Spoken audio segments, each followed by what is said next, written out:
Assalamualaikum students. Once again, welcome to our online class from Rise and Shine School. English grammar. And as you know, I am your teacher Mahavish Imran, class 7th, topic verb, transitive or intransitive, week 9, lecture 2nd. Students, आज हमारा जो topic है वो है topic 4 verbs, transitive and intransitive. Let's remember, the object of any sentence is the one affected by the action carried out by the verb. जो हमारे object होते हैं सेंटेंस में वो इफेक्टिव होते हैं या वो इफेक्टेड होते हैं एक्शन से जो कि लाता है वर्ब, यानी कि हमारे वर्ब के जो एक्शन होते हैं उससे इफ़ेक्ट होता है हमारा object. Verb may or may not required an object to convey the complete meaning in their action. Verb may or may not यानी कि मे वर्ब जो है वो शायद समटाइम और समटाइम जो है नहीं उसको रिक्वायर्ड होती ऑब्जेक्ट की अपने मैसेज को या अपने मीनिंग को कन्वे करने के लिए अपने सेंटेंस में, यानी कि वर्ब्स जो हैं समटाइम विदाउट एनी ऑब्जेक्ट भी अपना कंप्लीट मीनिंग शो कर देते हैं, अपने कंप्लीट मीनिंग कन्वे कर देते हैं. For example, I through the rock, मैंने जो है वो पत्थर फेंका. आई क्राइड, मैं रो रहा हूँ. अब यहाँ पे देखिए स्टूडेंट्स, दो सेंटेंसेस दिए हुए हैं जिसमें एक में ऑब्जेक्ट है और एक में ऑब्जेक्ट नहीं है. तो सम verb may or may not required an object. Sometime हमें अपने मीनिंग को कन्वे करने के लिए ऑब्जेक्ट की नीड होती है और समटाइम हमें ऑब्जेक्ट की नीड नहीं होती है, सिर्फ हम अपने वर्ब से ही अपना एक्शन शो कर देते हैं. एक्सरसाइज ए. स्टूडेंट, अपनी एक्सरसाइज ए खुद से करनी है और आपने चेकआउट करना है कि आपने ट्रांजिटिव और इंट्रांजिटिव को कितना समझा है. Identify the verb in the sentences given below. Write why from for verb that requires an object and n for the verb that do not. यहाँ पे स्टूडेंट आपने आइडेंटिफाई करना है वर्ब सेंटेंसेस को जो नीचे दिए हुए हैं, और जहाँ पे ऑब्जेक्ट की नीड है वहाँ पे आपने वाई लिखना है और जहाँ पे ऑब्जेक्ट की नीड नहीं है वहाँ पे आपने एन लिखना है.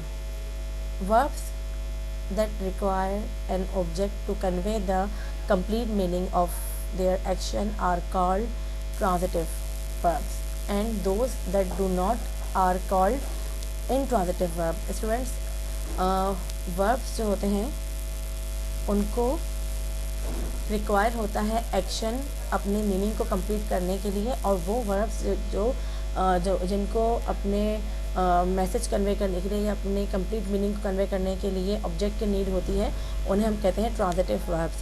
और वो वर्ब सेंटेंसेस जिनको कन्वे करने के लिए ऑब्जेक्ट की ज़रूरत नहीं होती है उन्हें कहते हैं इंट्रांजिटिव वर्ब्स. अब हम बात करते हैं transitive verb. A transitive verb shows an action which pass over from the subject to the object. Transitive verbs जो है वो हमेशा शो करते हैं एक्शन को जो कि एक्शन को पास थ्रू करता है सब्जेक्ट के थ्रू ऑब्जेक्ट तक. हम इसको आगे देखते हैं. एग्जाम्पल. स्टूडेंट्स, यहाँ पे हमें इसके एग्जाम्पल दी हुई है कि किस तरीके से जो है वो हम अपने एक्शन को पास थ्रू करते हैं सब्जेक्ट के थ्रू ऑब्जेक्ट तक इन ट्रांजिटिव सेंटेंसेस में या ट्रांजिटिव वर्ब्स के through. Subject, verb, object. The thief broke the window. यहाँ पे बात हो रही है कि चोर ने खिड़की को तोड़ा. अब यहाँ पे स्टूडेंट्स अगर हम विंडो ऐड नहीं करते यानी कि ऑब्जेक्ट ऐड नहीं करते तो क्या होता है? The thief broke what. इसीलिए यहाँ पे विंडो को यूज़ किया है. लेकिन इसके बरस अगर यहाँ पे सेंटेंस इस तरीके से होता था थीफ स्टोल, चोर ने चोरी की, तो वो एक सेंटेंस समझ में आता है कि वो ऑब्जेक्ट के बगैर इजीली बन सकता है, उसको हम इंट्रांजिटिव कहते हैं. अब हम यहाँ पे देखते हैं. The head master summon the prefects, यानी कि प्रिंसिपल ने अपने प्रीफेक्ट्स को या अपने मॉनिटर्स को हुक्म दिया। The children trampled on the floor on the flower beds. So students, ये हमें सेंटेंस देखें पूरा कंप्लीट हुआ, और हमारा जो द चिल्ड्रन है वो सब्जेक्ट है, ट्रम्पल्ड वर्ब, और द फ्लावर बेड्स ऑब्जेक्ट। तो ये हमारे ट्रांजिटिव सेंटेंसेस हैं जो हम वर्ब ट्रांजिटिव में पढ़ते हैं।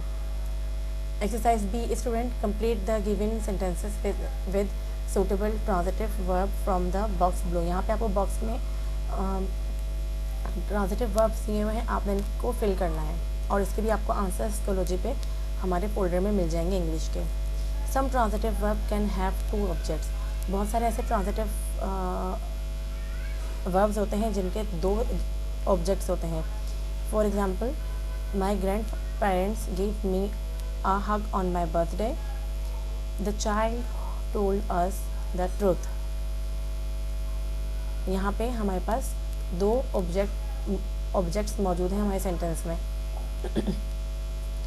The 2 sentences above could be broken down as shown below. और हमारे जो ऊपर वाले जो 2 सेंटेंसेस दिए हैं उनको हम तोड़ के भी इस तरीके से बता सकते हैं। सब्जेक्ट, वर्ब, डायरेक्ट ऑब्जेक्ट और indirect object. My grandparents gave a hug, ये डायरेक्ट ऑब्जेक्ट है कि उन्होंने ये काम किया। ऑन माई हग मी यानी कि मुझे हक किया, मी जो है वो हमारा इनडायरेक्ट ऑब्जेक्ट हो गया। The child told the truth us, the truth direct object, us indirect object. Indirect object में यानी कि हमारे जो प्रोनाउंस हैं वो इनडायरेक्ट ऑब्जेक्ट में आ गए, और जो हमारे एक्शन है वो डायरेक्ट ऑब्जेक्ट में आ गए। ये इंट्रांजिटिव वर्ब्स कहलाते हैं इसी तरीके से। सो स्टूडेंट्स, यहाँ पे आपको बात समझ में आई कि हमारे पास जो ट्रांजिटिव वर्ब्स होते हैं उनमें समटाइम 2 ऑब्जेक्ट भी हो सकते हैं जिनको हम डिफरेंट तरीके से आपको बयान कर चुके हैं। यहाँ पे एग्जांपल के तौर पे भी, यहाँ पे एज चार्ट पे भी। Usually the indirect object comes before the direct object. अक्सर और अमूमन जो है वो इनडायरेक्ट ऑब्जेक्ट्स जो हैं वो पहले आते हैं डायरेक्ट ऑब्जेक्ट से। We can use preposition with the indirect object to invert the sequence. और हम जो है प्रीपोजिशन को भी यूज़ करते हैं समटाइम अपने इनडायरेक्ट ऑब्जेक्ट में, उसको सीरीज़ में करने के लिए या उसको एक साथ या सीक्वेंस में लिखने के लिए। For example, I give her a chocolate, मैंने उसको चॉकलेट दी। I give a chocolate to her, मैंने उसे चॉकलेट दी। अभी दोनों स्टूडेंट सेंटेंसेस हैं लेकिन इनको लिखने का वे डिफरेंट है। ऊपर वाला जो है वो हमने अफर्मेटिव में लिखा, और जो नीचे वाला सेंटेंस है वो हमने सीक्वेंस वे में लिखा विद द प्रीपोजिशन। स्टूडेंट, इसमें आपको कोई चीज़ समझ में नहीं आए तो आप इसको लॉजिकली कमेंट करके पूछ लीजिएगा। Homework, watch this video and give your comments on Schoology.